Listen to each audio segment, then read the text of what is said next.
At that time, Jesus declared, I thank you, Father, Lord of heaven and earth, that you have hidden these things from the wise and understanding, and revealed them to little children.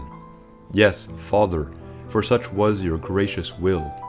All things have been handed over to me by my Father, and no one knows the Son except the Father, and no one knows the Father except the Son, and anyone to whom the Son chooses to reveal him. Come to me, all who labor and are heavy laden, and I will give you rest. Take my yoke upon you and learn from me, for I am gentle and lowly in heart, and you will find rest for your souls. For my yoke is easy and my burden is light. These words from the Gospel of Matthew really stand out to me, the way Jesus is explaining who he is and his relationship to the Father as the Son. This sounds very much like the way that Jesus talks in many passages in the book of John.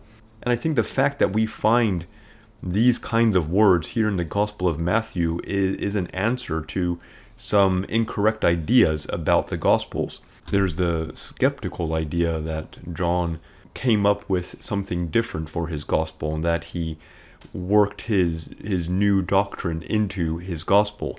And even among believers, among people who believe that the Gospels are all valid, there is this idea that maybe John had a better understanding of Jesus, that he knew Jesus better than the other Gospel writers, and he had better insight. I think the truth is, the fact is that the four writers of the Gospels had tremendous insight into Jesus. Excellent, the best insight into Jesus that we could hope for, and that their works were preserved for that reason, that their works were received and disseminated for that reason. And the fact that there are differences between John and the Synoptic Gospels is due to the times in which they were written and the emphasis that needed to be placed on different parts of Jesus' message and life.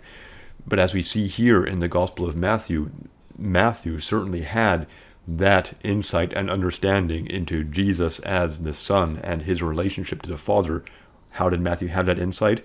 Because he had been with Jesus and heard those things directly from Jesus, and he recorded them in his Gospel because they were very important and they needed to be gotten across to the public so that people could read those words and believe.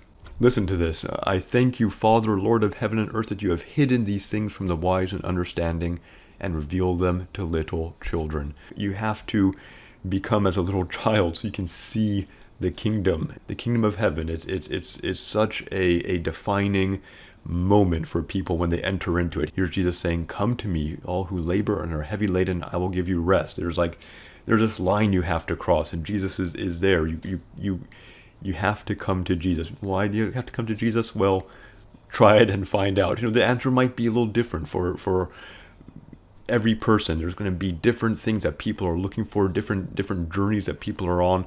But Jesus is there saying, hey, you have to give me a try. You have to come to me. Look what happens. Take my yoke upon you and learn from me. So Jesus' yoke, the burden that Jesus carries himself and that he puts on others, that burden is something that is very needful to people to take on, because Jesus' meekness, his lowliness, his humility, that's something that we ourselves can learn. We can learn that from Jesus as he learned through the things he suffered, as he learned from the Father, as he learned from the experiences that he had. And through that experience, we find rest. It's such a powerful message, but it can be a little frightening for people to accept, to accept this thing that Jesus is offering with such.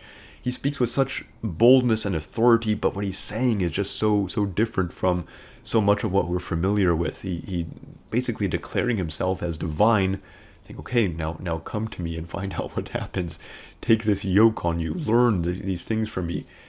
He ends by saying, for my yoke is easy and my burden is light. So he is giving us a lot of hope, a lot of explanation, but still there's this step of faith that we have to take to cross that line, come to Jesus, take on his ways, do things his ways.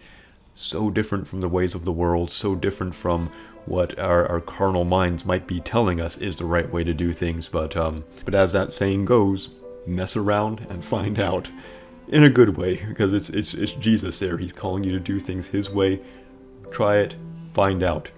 And we have Jesus' word that the results will be good. Well, thanks for watching. Please leave your comment below. Tell me what you think about all this. What do you think about this verse and what Jesus is saying here and everything around it? And I really look forward to talking to you again later. Bye for now.